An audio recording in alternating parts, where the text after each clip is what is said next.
Қала әкімдігінде тұңғыш президент күні қарсаңында салтанатты жиын өтті. Шараға еңбек ардагерлері, кәсіпорын басшылары жиылды. Марат Тасмағамбетов мемлекеттік мейрамның маңыздылығын атап өтті. Елбасы татулығымыздың, береке бірлігіміздің кепілі, тұңғыш президентіміздің еңбек жолы жас ұрпақ үшін үлгі болып табылады.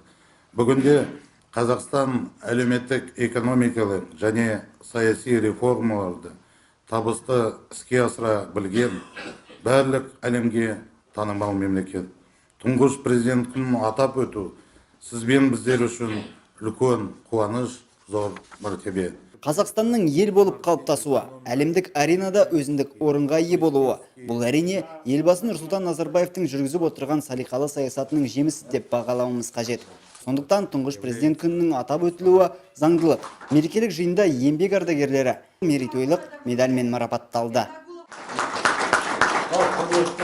Қалай мынау тұңғыш президентіміздің алдағы мерекесі қарсаңында, сосын мынау тәуелсіздік күні қарсаңында, алдағы келе жатқан жаңа жыл қарсаңында осында құрметке бөлініп отырғанымызға қуаныштымыз.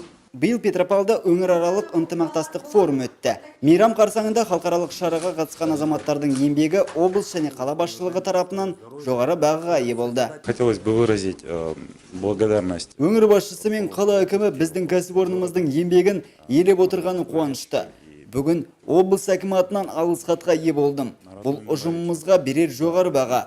Біз қыста күшейтілген режимде еңбек етеміз. Барлығы қаланың гүлденуіне үлес қосу мақсатында. Қала әкімі тұңғыш президент күнінің атап өтілуі егемендігіміздің айқын дәлелі іспеттес екенін атап өтті.